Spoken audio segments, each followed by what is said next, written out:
Hi student, today is our next chapter of A Standard Health and Diseases. So let's start. Student, can you recall? Have you ever taken the leave from school due to sickness? म्हणजेच तुम्ही आजारी होते त्यावेळेस तुम्ही शाळेमधून सुट्टी घेतली होती का? त्यानंतर what happen exactly when you become sick? म्हणजेच आजारी पडल्यामुळे नेमकं काय घडते? त्यानंतर sometime we feel good even without taking any medicine and sometime we need consult doctor and take regular medicine in sickness. Why is it so? म्हणजेच कधीकधी we feel good without taking any medicine, म्हणजेच आपण कोणतीही औषध न घेता आपल्याला केव्हा केव्हा चांगले वाटते. Sometime we need to consult doctor, आणि काही वेळेला आपल्याला डॉक्टरचा सल्ला घ्यावा लागतो व रेग्युलर मेडिसिन घ्यावे लागते. असे का होत असेल बरं? म्हणजेच व्हाय इज इट सो. त्यानंतर आपण पाहू हेल्थ. हेल्थ म्हणजे असे दिलेले आहे की health is a state of complete physical, mental and social well beingness and not merely the absence any disease. याचा अर्थ असा होतो की रोग नसणे म्हणजेच आरोग्य नाही, तर फिजिकल, मेंटल आणि सोशियल वेल बिईंगनेस म्हणजेच आरोग्य होय. म्हणजेच शारीरिक, मानसिक व सामाजिकरित्या पूर्णतः सुदृढ असणे म्हणजेच आरोग्य. त्यानंतर आपण रोग काय आहे ते पाहू. म्हणजेच what is disease? Condition of disturbance in physiological or psychological progress of body is called as disease. Each disease has it one specific symptoms. याचा अर्थ असा होतो की फिजिओलॉजिकल आणि सायकोलॉजिकल जी प्रोसेस असते त्यामध्ये डिस्टर्बन्स आणणे त्यालाच डिसीज असे म्हणतात. म्हणजेच शरीरामध्ये महत्त्वाच्या जैविक कार्यात अडथळा आणण्याची जी स्थिती असते त्याला डिसीज असे म्हणतात.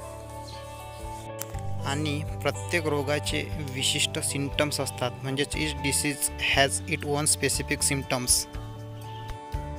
त्यानंतर आपण पाहू टाईप्स ऑफ डिसीजेस, म्हणजेच रोगाचे प्रकार.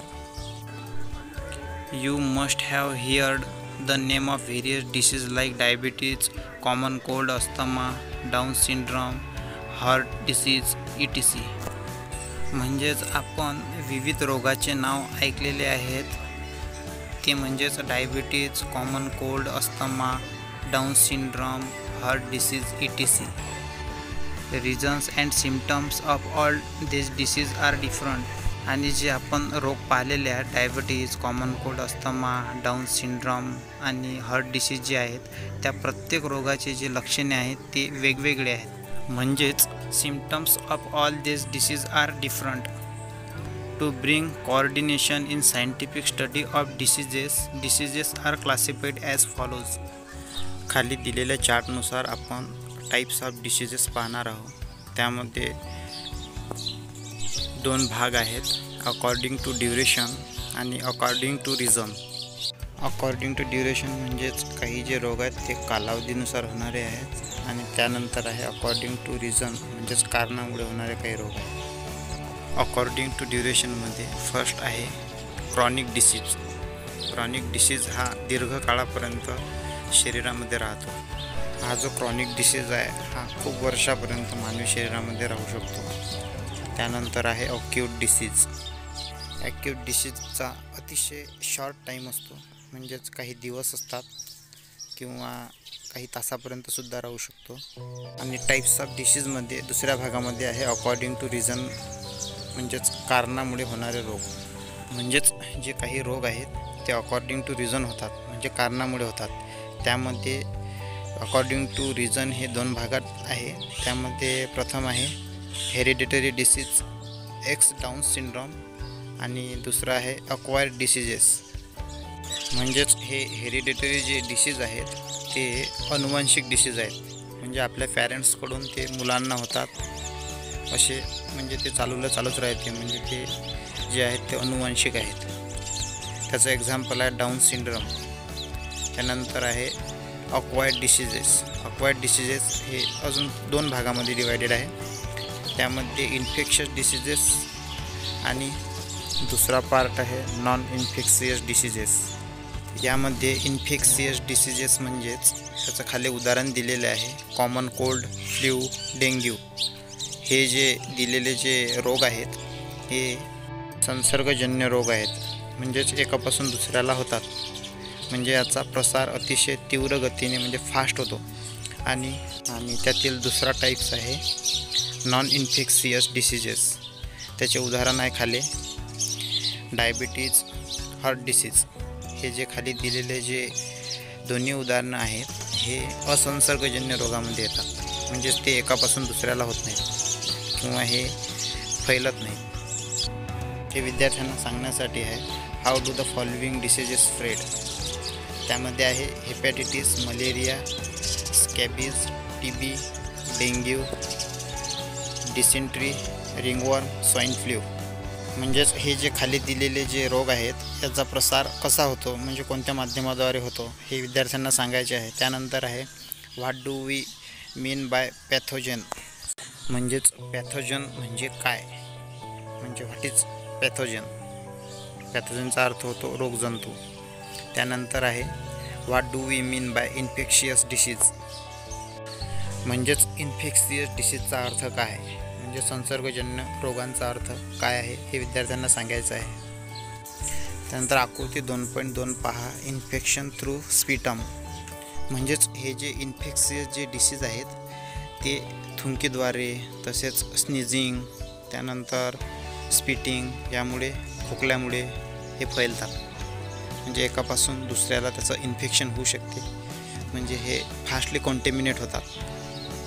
जे आपण ज्यावेळेस शिंकतो किंवा खोकलतो त्यावेळेस जे ड्रॉपलेट जे बाहेर पडतात, म्हणजे जे दिलेल्या आकृतीमध्ये दाखवलेले आहे त्याप्रमाणे, त्यामुळे जे इन्फेक्शियस जे रोग आहेत ते फास्टली स्प्रेड होतात.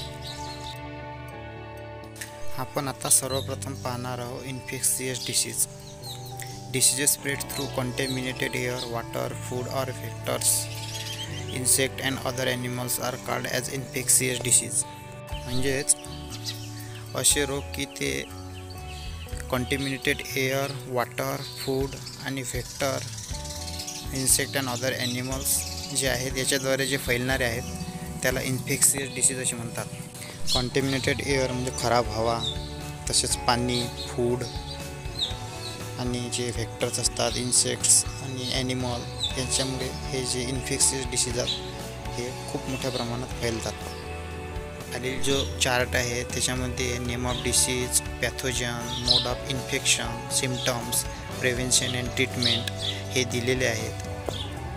म्हणजेच रोगाचे नाव आणि तो रोग कशामुळे होतो, त्याचे संक्रमण कसे होते, तसेच त्याचे सिम्पटम्स काय आहेत आणि त्यांच्यावर उपाय कसा केला जातो हे सर्व माहिती खालील चार्टमध्ये दिलेली आहे. चार्टमध्ये दिलेला जो पहिला रोग आहे त्याचं नाव आहे ट्युबरक्लोसिस म्हणजेच TB. आणि हा TB जीवाणूमुळे होणारा रोग आहे. त्या जीवाणूचं नाव आहे मायक्रोबॅक्टेरियम ट्युबरक्युली. मोड ऑफ इन्फेक्शनमध्ये दिलेलं आहे spitting by patient through air, म्हणजेच रोग्याच्या थुंकण्यामुळे आणि हवेतून. आणि पुढे दिलेलं आहे की रोग्याच्या कॉन्टॅक्टमध्ये समजा जर कोणीही आलं किंवा रोग्याचे जे वस्तू आहेत ते वापरल्यामुळे हा रोग स्प्रेड होतो.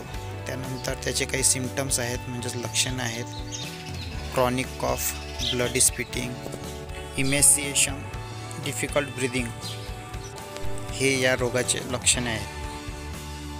म्हणजेच खूप दिवसाचा खोकला. त्यानंतर आहे ब्लडी स्पिटिंग, म्हटलं म्हणजेच ज्यावेळेस असा रोगी थुकतो त्यावेळेस त्यातून रक्त येते. आणि त्यानंतर आहे अशा रोग्याची वजन कमी होते आणि त्याला श्वास घेण्यास त्रास होतो. आणि त्यावर काही उपाय दिलेले आहेत. त्यामध्ये BCG व्हॅक्सिन आहे, आयसोलेशन ऑफ पेशंट, त्यानंतर रेग्युलर मेडिसिन लाईक DOT म्हणजेच त्याला डॉट म्हणतात. म्हणजेच या रोगावर BCG व्हॅक्सिन हा एक उपाय आहे.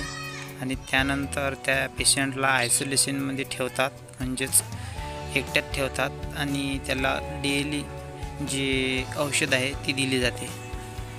त्यानंतर आहे हिपॅटिटस म्हटलं म्हणजेच कावीळ. हिपॅटिटस व्हायरस A, B, C आणि D हा त्या हिपॅटिटसचा व्हायरस आहे. त्यानंतर हा जो व्हायरस आहे हा कसा पसरते ते पाहू. Contaminated water, sharing of needles, blood transfusion.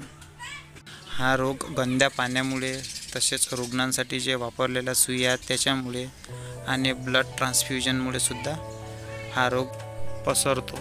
त्यानंतर आपण या रोगाचे सिम्पटम्स पाहू. या रोगामध्ये थकवा येतो, तसेच येलो युरिन, जनरल वीकनेस म्हणजेच पिवळी लघवी येणे, तसेच अशक्त वाटणे आणि उलट्या, आणि तसेच ग्रे कलरची जी आपली स्टूल असते ती येते. त्यानंतर आपण हेपॅटायटिस म्हणजे जॉन्डिसचे प्रिव्हेन्शन आणि ट्रीटमेंट पाहू. Drinking boiled water, proper cleaning of hands, म्हणजेच आपले जे प्यायचे पाणी आहे ते बॉइल्ड करून प्यावे, म्हणजे उकळून प्यावे, आणि जेवण वगैरे ज्यावेळेस आपण करतो त्यावेळेस स्वच्छ हात धुवावे. त्यानंतरचा रोग आहे डिसेंट्री. बॅक्टेरिया, व्हायरस, सिगेल्ला बॅसिली, एंटेमिबा, हिस्टोलिका यामुळे डिसेंट्री हा डिसीज होतो. त्यानंतर तो कसा संक्रमित होते ते पाहू. कंटिमिनेटेड फूड अँड वॉटर, म्हणजेच जे दूषित अन्न आहे आणि पाणी आहे यामुळे डिसेंट्री हा रोग होतो. आणि त्याचे जे सिम्पटम्स आहेत, वॉटरी स्टूल, पेन इन ॲब्डोमेन, म्हणजेच जी आपली विष्ठा जी आहे म्हणजे जे स्टूल आहे ते पाण्यासारखे असते आणि आपल्या पोटामध्ये अतिशय पेन होते, म्हणजेच खूप दुखते. त्यानंतर प्रिव्हेन्शन अँड ट्रीटमेंट पाहू. Drinking of boiled water, proper storage of food, ORS कन्झप्शन, म्हणजे जे प्यायचे जे पाणी आहे ते बॉइल्ड करून प्यावे आणि चांगल्या ठिकाणी आपले जे अन्न आहे ते ठेवावे, तसेच ORSचे कन्झप्शन करावे. त्यानंतरचा जो डिसीज आहे तो आहे कोलेरा. कॉलेरा हा जो डिसीज आहे हा व्हिब्रिओ कॉलेरी नावाच्या जीवाणूमुळे होणारा रोग आहे. आणि कॉलेरा हा डिसीज दूषित पाणी व अन्नामुळे होणार आहे. आणि याचे जे सिम्पटम्स आहेत, vomiting, severe diarrhoea, cramps in leg, म्हणजेच उलट्या होणे आणि खूप जास्त हगवण असणे आणि पायामध्ये क्रॅम्प्स येणे, हे त्याचे सिम्पटम्स आहेत. आणि या डिसीजसाठी जे ट्रीटमेंट आणि जे प्रिव्हेन्शन आहे ते या प्रकारे करावे.